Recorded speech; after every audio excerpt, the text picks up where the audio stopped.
Today we're going to get real about something, and that is how to avoid burnout as a coach.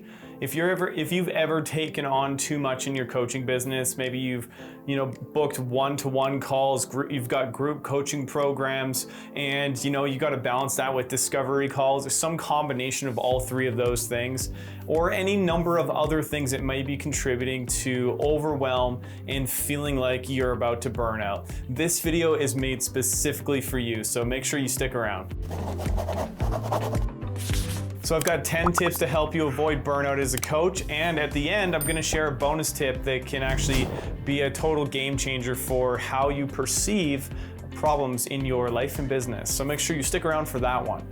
The first tip is to get quality sleep. I know that this sounds like common advice and it's a no-brainer, but honestly, if you're not getting the right amount of sleep for you and you're trying to run a business at the same time and you have family commitments and spending time with people and you really want to show up like engaged and present in tough times and like crazy stuff is happening in the world, and it's just more important now than ever to make sure that you're doing self-care, taking care of yourself. And one of the things that really helped me was going to bed at like 10:30 and then getting up consistently at 6 o'clock, and I try to get that 7 days a week. It doesn't always work, but having energy is so important for everything that you're doing. If you're really coming from a place of service as a servant leader and a coach in helping people overcome challenges and transform their lives, then you really got to show, you got to bring it. So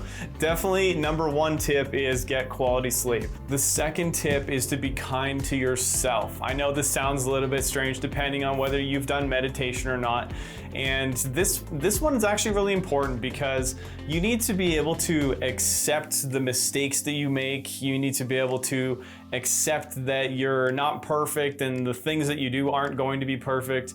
And there's nothing more, halting in career progress than overanalyzing and judging yourself.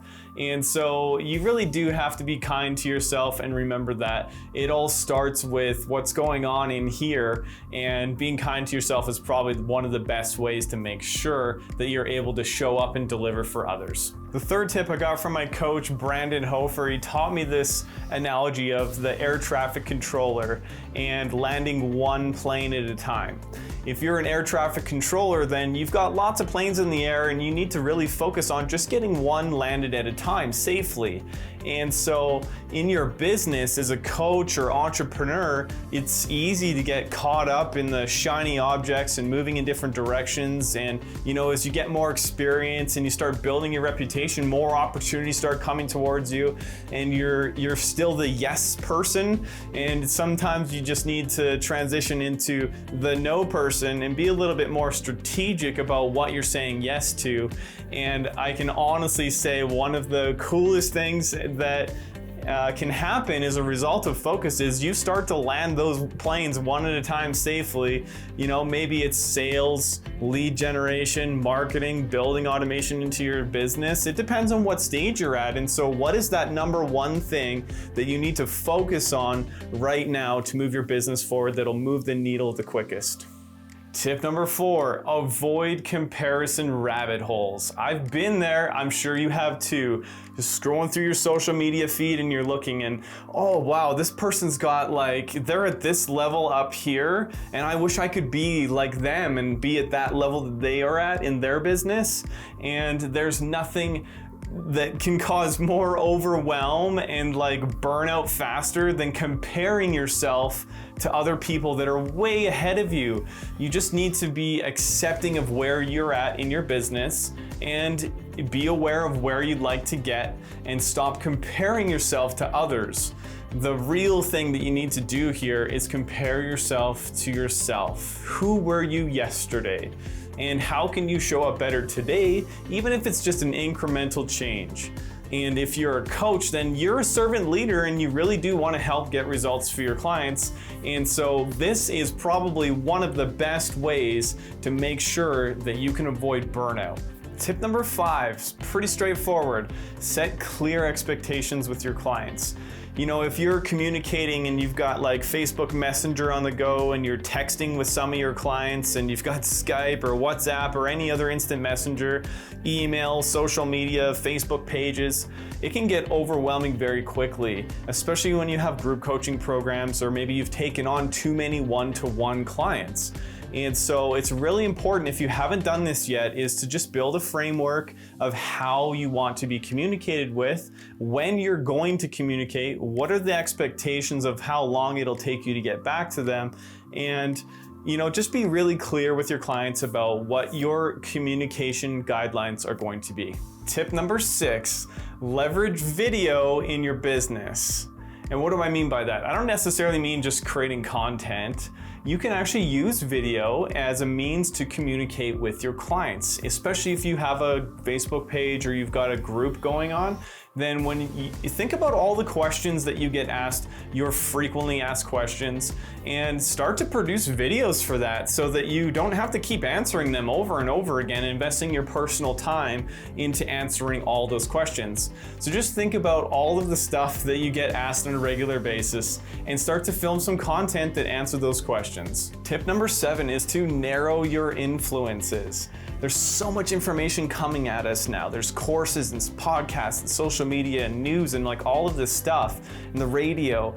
And I can't tell you how freeing it is once you start to be more selective of what you're listening to, what you're watching, who you allow to influence you, and be really purposeful with where you're trying to get in your life and your business. What is your vision for the future and who is in alignment with that? I like to have influencers up here that are like at a higher level than where I'm at without comparing myself to them, although I will admit it is very hard not to do that and it still happens, but you have to check in with yourself if you catch yourself doing that. Regardless, choose the influencers that are at the level that you want to be at and absorb the information that you're getting from them and implement it into your business. Teach it back to your clients and just be really intentional about who you allow to influence you. And probably another one is mute those notifications on your phone. If it's going off all the time, it's taking you out of your game.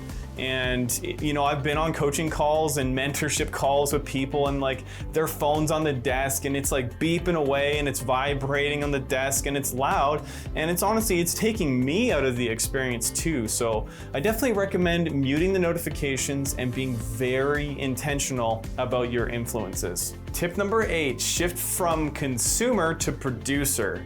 This is one of my favorites. So basically, instead of scrolling through social media feeds and only engaging with other people's content, start producing your own content. And this is actually a game changer. It's not just about making content to grow your business. There is a therapeutic benefit to getting on video and sharing your message with an audience on a regular basis. It's going to make you feel amazing just to be able to get your thoughts and ideas out there into the world. And I've actually seen some entrepreneurs and coaches on LinkedIn talking about the therapeutic benefits of producing video. And so instead of just consuming and scrolling with your thumb through the feeds all the time, start to create your own content and share your message with the world, because hey, I think that if you're a coach, people need to hear what you have to say and the world needs you. So it's time to step in front of the camera if you haven't done it yet. Tip 9, this one's big. I get caught up in this one all the time, and so I have to catch myself doing it and then shift my perspective on what's happening. And that is, don't get caught up in the I don't know if blank. How many times have you been there? I mean, I'm designing a coaching program right now to help coaches become their own video producer. And writing through that and creating all the messaging and the marketing message and the branding and all that stuff on your own, you start to think about it. It's like, I don't know if this is gonna resonate. I don't know if this will work. I don't know if anyone's gonna care, if anyone's gonna watch this. Like, you just get caught up in this snowball effect of I don't know if, and it doesn't really serve you. So you have to get checked back in with your purpose and your why, and make sure that you're showing up from that place and stop getting caught up in that. And my coach taught me, one of my coaches taught me this, that just get it to 70% perfect and then test it. That's the most important thing, because if you are over analyzing whether or not something's going to be good or it's going to resonate with other people, it's probably because you're a bit of a perfectionist, let's be honest. And at the end of the day, that never really helps anybody, especially you. So that's the tip for this one, is just make sure you don't get caught up in the I don't know if. And if you find that you're doing that, then just get it to 70% perfect and then test it out. Tip 10, the best one out of all of them, because this is the one that will change everything in your life or business. I know it has for me, and that is meditation. I know if you're not doing it, it sounds airy-fairy, it sounds strange, and I used to think the same way, honestly. Before starting meditation, I thought that it was a strange thing, and like, how could that possibly even help? And then I just opened my mind, because anytime I've ever thought that I was stuck with an idea or something and I was just opposed to it, the check-in and the self-awareness is saying, hey, maybe I should be more open-minded about this and give it a shot. And so ever since I started the meditation practice, it's become a daily habit, and that's how I was really able to see the benefits from it. You know, it doesn't seem to have a direct correlation on any one thing, but it definitely has an impact on everything as a whole. I'm able to be more present. I can show up with more energy and passion. I can get on the camera and share messages with you. I can be more present with my wife and have an engaging conversation with people. And, you know, before meditation, I was not nearly as self-aware, and it's a journey, but it is empowering, and it is probably the best way that you can deal with stress. And so I hope that if you haven't tried meditation yet, that you at least consider it. And if it's not a habit for you, then check out this book. Awesome book. James Clear, Atomic Habits.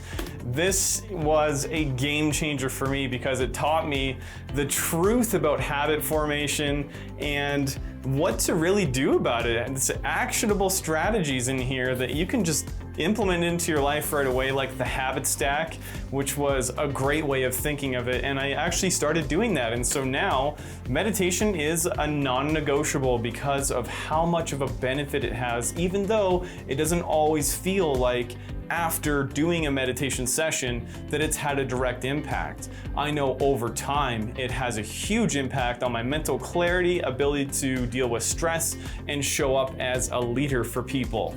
So those are the 10 tips, and I want to share something with you about community and a group. If you're a coach, join the Coaching Jungle on Facebook. It's been a really cool place to connect with people and get a different perspective on things. You really do have to reach out, ask for help, and you know, if you're struggling with burnout or anything like that, then you need community and support. And so that's the biggest thing, is not doing this all on your own. One of the coaches in the group said this to me. He said that the best way to avoid burnout is to look at things through the lens of, is this going to be something that I want to avoid and protect myself from? Or is this going to be an opportunity to learn and grow? And so you can use that as a filter to make decisions based on what you're going to do next. And if you're avoiding something, there's a possibility that maybe you're going into protection phase. And so think about that when you get stuck with something or you're avoiding something that you know that you need to get done. Question of the day, let me know in the comments below, what have you been stuck on? What's caused any kind of frustration or burnout for you? I just want to help you, and you know, there's a community growing here, so I hope that you'll let me know in the comments and we can come up with some solutions together. If you got any value out of this video, please make sure you hit that thumbs up button, subscribe if you haven't already, with the bell for notifications on future videos, and I hope to see you creating a big impact with your videos.